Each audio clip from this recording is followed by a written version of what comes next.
इसी बीच एक और बड़ी खबर आपको बता देते हैं। गृह मंत्री अमित शाह ने एक वीडियो जारी किया है। दार्जिलिंग के लोगों के लिए एक वीडियो मैसेज जो कि जारी किया गया। इस बार बंगाल में बीजेपी की सरकार बनेगी, बंगाल में गुंडों का राज खत्म होगा, इसका जिक्र वीडियो में किया गया है। और एक खास तौर पर वीडियो जो कि अमित शाह की तरफ से जारी किया गया, दार्जिलिंग के लोगों को एक वीडियो मैसेज उसमें जारी करते हुए कहा गया कि इस बार बंगाल में बीजेपी की सरकार बनेगी, बंगाल में गुंडों का राज खत्म होगा। अभी आप देखिए कि चुनाव बहुत नजदीक है, ऐसे में बैक टू बैक प्रचार प्रसार का दौर चल रहा है। अमित शाह खुद पश्चिम बंगाल का दौरा बैक टू बैक कर रहे हैं, रैलियां कर रहे हैं, जनसभाओं को संबोधित कर रहे हैं। और गृह मंत्री की तरफ से इसी बीच एक वीडियो जारी की गई है।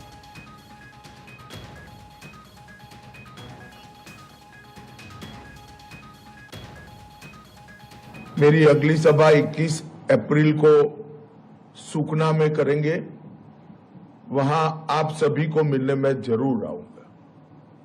आज आपके यहां मंच पर हमारे लोकप्रिय सांसद राजू बिस्ता जी है, राज्यसभा के सांसद श्री हर्षवर्धन सिंगला जी है, तेजस्वी सूर्या जी है, बिमल गुरुंग जी बैठे हैं, बुद्धिमन राय अध्यक्ष सीपीआरएम बैठे हैं, मेरे मित्र श्रीमान घिसिंग अध्यक्ष जीएनएलएफ बैठे हैं और श्री संजीत तमांग जिला अध्यक्ष भारतीय जनता पार्टी वो भी बैठे हैं।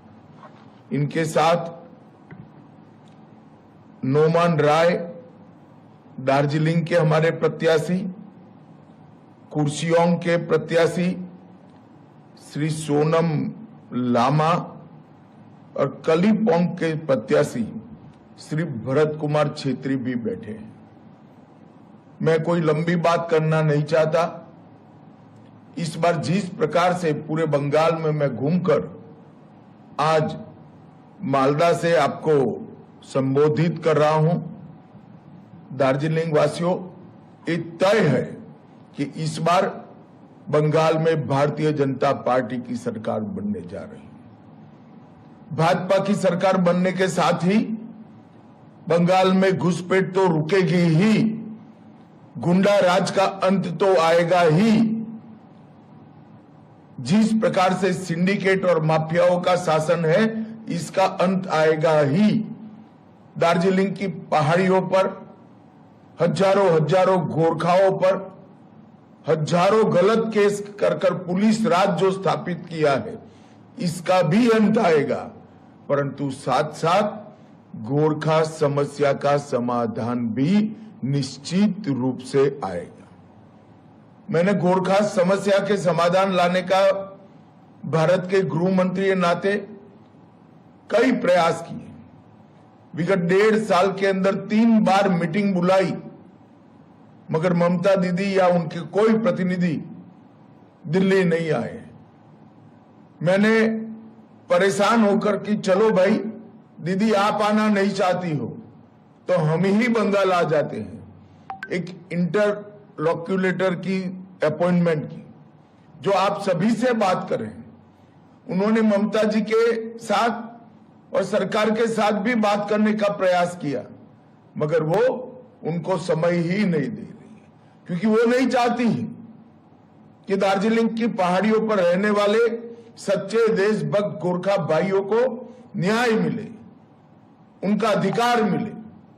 मगर आप चिंता मत करिए, 5 मई को सरकार बनने के बाद भारतीय जनता पार्टी की बंगाल सरकार की प्रायोरिटी होगी कि संवैधानिक फ्रेमवर्क के अंदर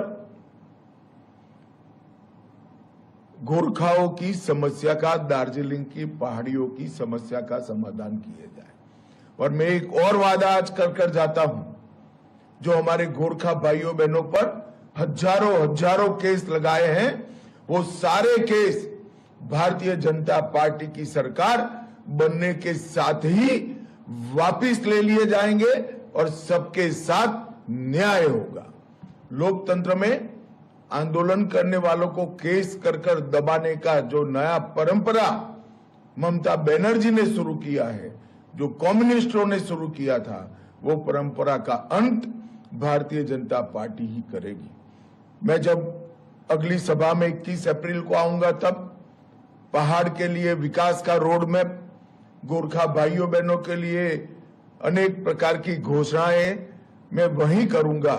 परंतु तब तक मैं आप सबसे क्षमा प्रार्थी हूं कि आज मैं आपको दार्जिलिंग की पहाड़ी पर आकर नहीं मिल सकता, मगर जब मैं आऊंगा तो बहुत डिटेल बात करूंगा।